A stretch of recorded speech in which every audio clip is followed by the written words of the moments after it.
Greetings, neighbors. This is Society, and today I'm going to be talking about the Sean Combs P. Diddy trial. Now, if you have not been watching, you should definitely check out Armand Wiggins' commentary. Now, to my Jamaican and American men that are homophobic, take the dictionary out of your brain and be informed/entertained. The commentary he gives is the best of the best. I did share a clip from his channel.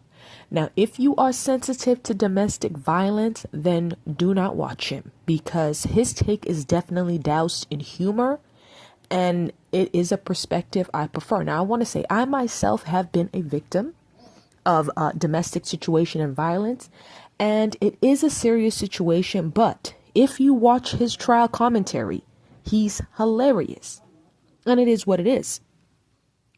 Now, again, I never understand why grown men are obsessed about what other men do in the bedroom. Are you all right? Why is it even on your mind? To me, it's very weird. It's weird. Why would you be thinking about what other men are doing in the bedroom? Now, when it pertains to and involves children, trying to brainwash them into a choice, that's different, especially when it's in schools. But grown adults can make whatever choice they want, just like many of you choose to live your life. You know, God says don't do a lot of things, and we do them anyways, don't we? Anyway, watching the trial did give me some flashbacks. The flashbacks were of the severe manipulation, the deceptive things that people will do, abusers will do. So, it can be triggering, but Sean Combs is sick. He is a sick sex addict, and the details are quite disturbing. But the trial coverage by Armand is top tier.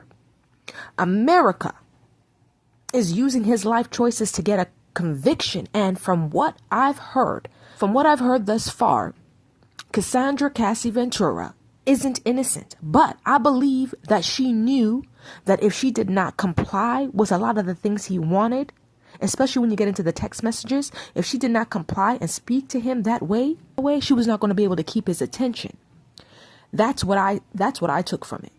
To be number one and to keep his attention, she had to do all these things, which I believe she lacks quite a lot of discernment. And that's understandable because she was like 22. So it was due to her age, and the drug abuse on her part probably didn't allow her to see that any man that I know that would never want to wife a woman, that he's allowing to sleep with 2 to 4 men a week, a month, in front of him, because he was doing these things in the room with her, having men sleep with her in front of him. To me, Sean seemed to use Cassandra to sexually gratify his perverse nature, and I do pray for her daughters and her family and her marriage, that they can overcome and withstand the scrutiny that everyone is giving them and will continue to give them. You know, money cannot quell the memories, the pain, and Sean was, in my perspective, in a position of power and took advantage of her and her desire for his love and fame. And instead, really, what I see from this, she should have had a desire for the Lord and for faith. And that is a part of the reason why she's going through this season right now. I pray for them all. I pray for them both, because the justice is not going to be fair on his part, because Cassandra, is not the only one that this has happened to. Well, I pray for justice for everyone, but this is the thing with Sean. This is not the only person I believe he has done this with and to. And this case, Cassie's case, has placed all his wrongs front and center. So the devil can't hide no more. We see what he is capable of, and all women and men should be very careful around him and any type of people like this, because he is dangerous. I'm not going to cast no stones. John 8 and 7. I'm not going to cast no stones for a conviction because the government is targeting him, I believe, because he did try, I think it was a few years back, the same way Kobe did, to become an ownership and entity of his own alcohol, his own spirit. And the caucus said no. And I believe that is a part of the reason why they are restricting and convicting him at this moment. Because black men, you do understand, and I know he knows this. I don't know if he knows, but I'm sure he knows now that when you try to go and be independent beyond the limitations that they've set for you, especially in these arenas, they are going to come for you if you're not listening and on their side. They don't want you to own anything.